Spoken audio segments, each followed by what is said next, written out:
What if you could pay off your credit card debt, right? Not with cash, but by planting a garden that feeds your neighborhood. It sounds like fantasy, right? But what if I told you that a small island nation just did something very similar with its national debt? A debt so massive that it was actually crippling its future. They found a way to turn that crushing weight to a lifeline, funding projects that protected them from the ravages of climate change. And this ain't a fantasy, this is the story of my island home, Barbados. And a financial loophole that might just be the key to saving the planet. Well, look at that. I'm Zana Monique and I am the creator of Beige and Spunny Net, and welcome to another Let We Call It We Beige story episode. Today we're going to touch upon the financial loophole that could save we planet. And remember, comment, like, share, and do all the things that you know that you got to do in order to tell our beige story. Everything shared in this episode represents my own research, reflections, and creative commentary, drawn from publicly available information and insight.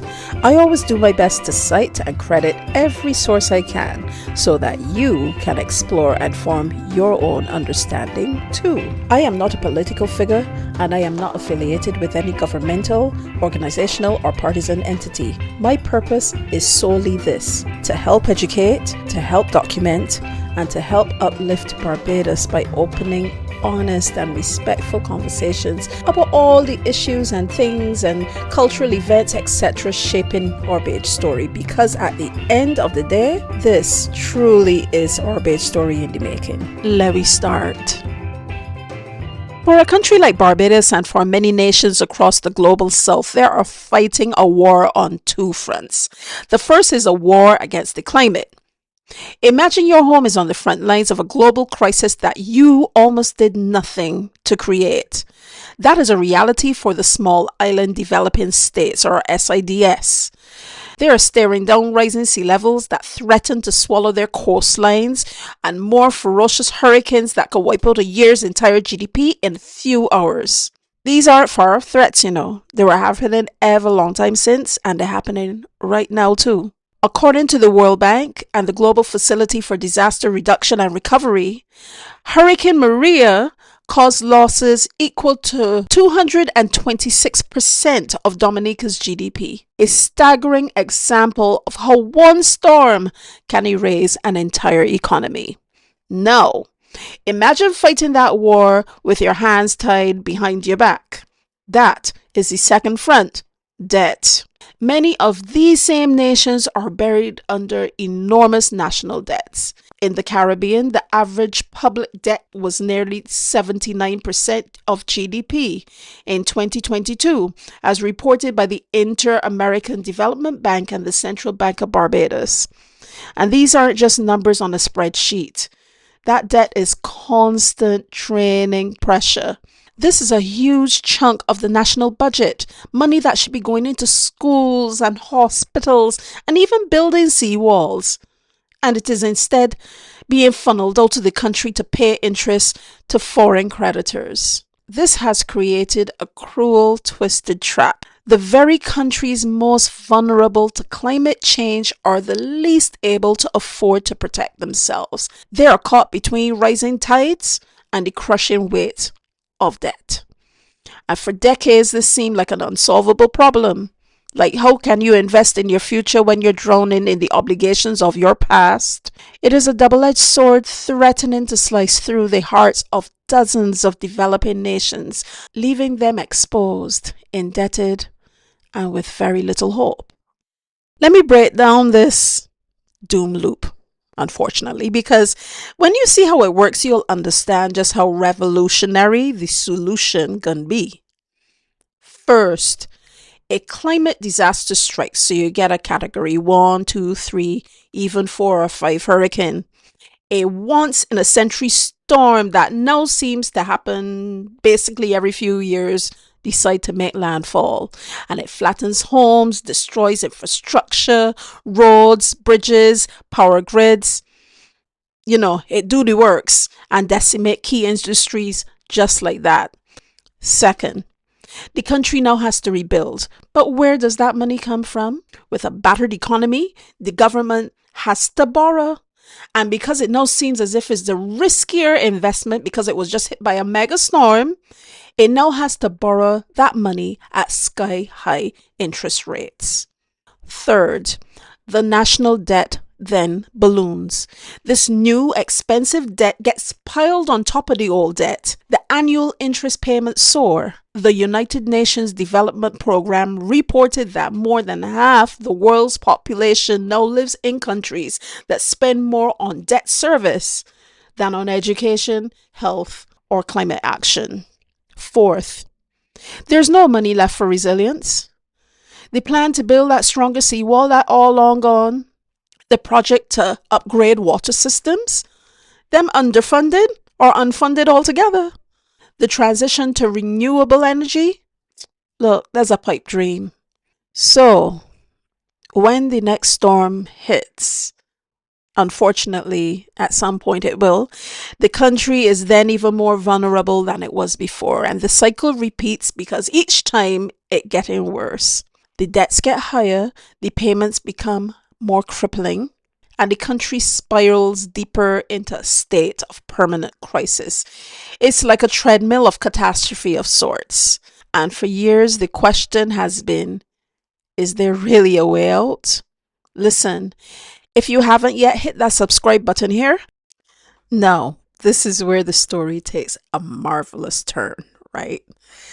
What if the problem could also be the solution? I know that sounds weird, but hear me out. What if the debt instead, right, that was crushing and overwhelming and all of that, held the secret to breaking the cycle? Now, this is a financial loophole, and it's a concept called debt for climate swap. So, remember that analogy about the credit card? I think we can go back to that. And you got a huge credit card bill with a punishing 20% interest rate. You are stuck. So, imagine a community bank steps in and says, we'll help you get a loan at just 5% interest to pay off that entire credit card bill. All of a sudden, your monthly payments plummet. But there's one condition. You have to use all the money you're saving each month to turn that vacant lot next door into a community garden. You've just transformed a crippling financial burden into a tangible, positive community asset. You haven't taken on more debt. You've just replaced your expensive, toxic debt with a cheaper, more manageable debt. And the savings are now locked in to be used for something pretty good. Now, we can scale that up to a country with billions in high-interest government bonds is struggling. A coalition of big development banks like the Inter-American Development Bank and the European Investment Bank steps in. They don't give a handout, but instead, they provide a little guarantee, basically a form of insurance. And with that powerful guarantee, the country can go to private banks and get a brand new, much cheaper loan with interest rates dropping from 8% down to 3%. Now, they use this new cheap money to buy back all of their old expensive debt. According to Reuters and the International Development Bank, this structure is exactly how Barbados was able to lower its interest burden in late 2024. Didn't you realize? Instantly, the annual interest payments collapsed. This now frees up millions of dollars every year. And here's the crucial part. This is a swap. That new cash isn't just for anything. It's legally required to be channeled into specific pre-agreed climate resilient projects, monitored and audited by those same institutions. You realize that there's a lot of talk about that now. That's why. And it isn't a loophole to avoid paying what you owe. It's a loophole that actually brilliantly redirects the flow of money into something that makes sense. Instead of handing massive interest payments to international bondholders, a country can now use that money to pay its own people to build hurricane-resistant infrastructure and restore its coral reefs. It's a great piece of financial alchemy that turns the nation's greatest liability into its most powerful tool for survival, to be honest. And no one has proven its power more effectively than Barbados.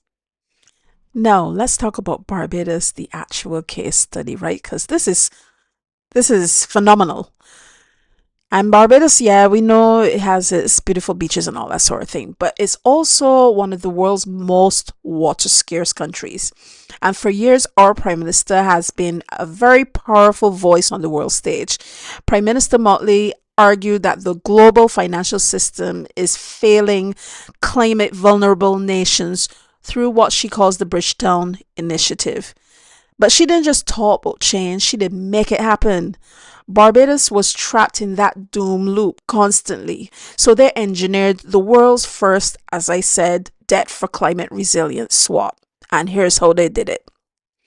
Barbados identified nearly 300 million US dollars of its existing expensive bonds. Then, with the backing of two financial heavyweights, the Inter-American Development Bank and the European Investment Bank, they secured a game-changing deal. According to the IDB and Reuters in December 2024, each bank provided 150 million US dollars in guarantees, essentially telling the investors, we got them back, don't worry. So, with the guarantees, a syndicate of banks, CIBC Caribbean, RBC Royal Bank Barbados, and Scotiabank Barbados, issued Barbados a new loan at a fixed interest rate of about 3.25%. Now, Barbados used this new cheap money to buy back and retire that high cost debt. The result, according to the Central Bank of Barbados and the IDB, that deal freed up roughly 125 million US dollars in fiscal savings. Wow. But let me tell you something, right? The genius lies in what happened next. Those savings now are contractually funneled into the Climate Resilience Fund. The centerpiece project is the South Coast Water Reclamation Facility, which is a state-of-the-art sewage treatment plant that will treat wastewater so that it can be used for agriculture irrigation and then recharge the island's depleted groundwater. I sure you all hear about them already. And don't forget, I tell you, go and research for one yourself because the information out there. The Green Climate Fund estimates a single project could more than double Barbados's available water by 2050, directly tackling water scarcity. Thank God. It also drastically reduces marine pollution, protecting the coral reefs that safeguard our coastlines and tourism economy. And in case one of him and Hoyen, the deal even includes accountability. If Barbados fails to meet its water reclamation targets, it must pay a penalty into the Barbados Environmental Sustainability Fund, keeping the consequences local and green and not exiting Barbados one time. And maybe most importantly, the loan includes a natural disaster cause. So if another major storm or climate disaster or anything so hits again, debt payments can be temporarily deferred. Goodness knows we need them. That single clause, as the EIB confirmed in its 2025 briefing, breaks the most brutal part of that doom loop, giving the country breathing room right when it's needed most. Now, if that really got owner intrigued, go ahead and tap the like button right now. The success in Barbados wasn't just a feel-good story for one island, It was proof of concept, and suddenly everyone was paying attention to little Barbados. What is so exciting is that it isn't just destined to be a one-off solution, The Barbados deal was complex and took years to assemble. The next phase is about making it faster and bigger. A coalition of major development banks, including the IDB, the World Bank, and regional partners, are now backing a multi-billion-dollar regional debt for resilience facility for the Caribbean. And according to Reuters again, July 2025 and Barbados Today, this facility's goal is to streamline the entire process, creating a standardized framework that could cut the time to complete a swap by half. Instead of each country reinventing the wheel, they'll plug into the ready-made system. The initial target is to restructure between 2 and 3 billion US dollars in debt across the Caribbean, with the ultimate goal of reaching 10 billion. That can unlock about 2 billion US dollars for direct investment in climate projects across more than a dozen nations. You know, that debt, swapping the debt and then the savings that them got, that's going to be potentially the 2 billion US dollars. Barbados is expected to be the first to use this new facility for an even larger swap focused on social investments like health and education. And the vision don't stop there. The hope is that this model can be replicated, listen to this, in other vulnerable nations from the Amazon to island nations in the Pacific and Africa. Wow. As Nation News noted in its coverage of the 2025 IDB meetings, Barbados is positioning itself as a test case for climate finance reform, turning small island vulnerability into global leadership. Now that is what we're talking about. We're witnessing a potential paradigm shift. It moves beyond the old story of creditor and debtor and creates a three-way partnership between a nation, its leaders, and the planet. And this model works because it aligns everyone's incentives. Commercial banks get to issue new lower risk loans, development banks get real environmental returns, and indebted countries get the breathing room that they so desperately need. Listen, Barbados lit a spark, and now a fire of financial innovation getting ready to spread. Okay, a financial tool that cuts debt payments and funds climate action. I know, that sounds too good to be true, and it's fair to ask, what is exactly the catch? And I know some people gonna be out there asking that. The first major critique is that these swaps don't actually reduce a country's total debt, They actually replace an old debt with a new debt. That part is technically true. The main benefit isn't a reduction in what is owed, but a drop in the cost of paying it back. So let me bring it right down and make it as simple as possible. You owe Jack $10. And then people come along and big you up and say, man, you good, they can be good on the agreement if you can do so and so. Then Jack decided to have a change of heart and say, listen, no, instead of paying me back $10, and we ain't even talking about interest now, instead of paying me back the $10, you can pay me $5. But in order to pay me $5, you gotta listen to my terms. You gotta put the $5 into something else. And then if you don't do that something else according to what I ask, then such and such and such and such. This is what's happening here. I hope that was simple enough for you. In 2023, the advocacy group Debt Justice UK pointed out that, on average, swaps have reduced debt about 7 times less than full restructurings. They argue that countries in serious distress still need outright debt cancellation. Is that going to happen? We wonder.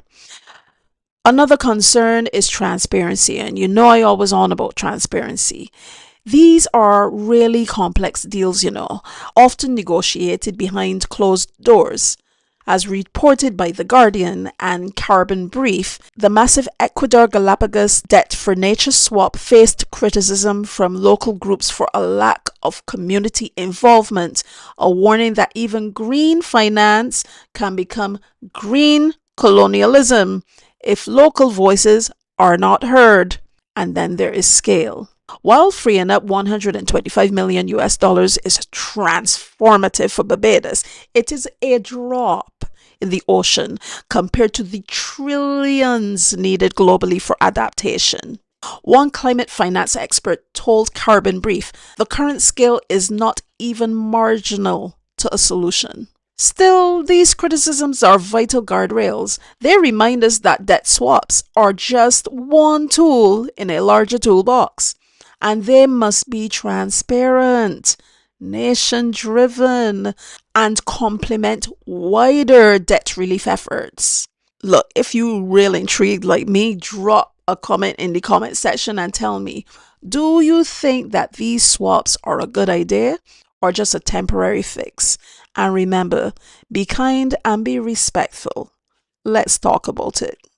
So, what is the legacy of the Barbados experiment? It is a story of defiance and ingenuity.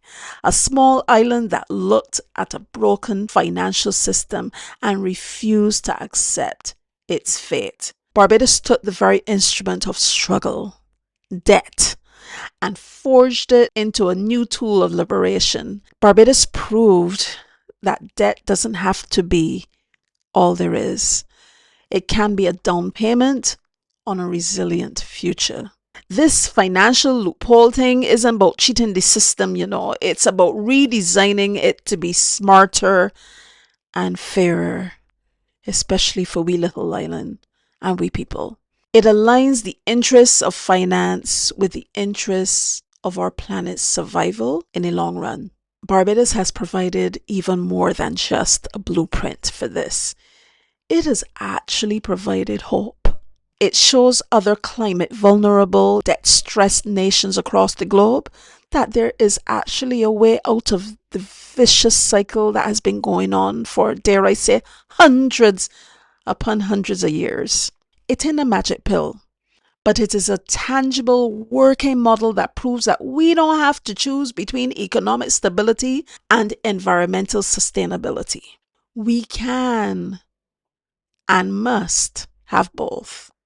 Listen, in the 21st century, the two inseparable. That is the true power of this idea. Your greatest liability can become your greatest asset. Don't forget that as you check this video right here.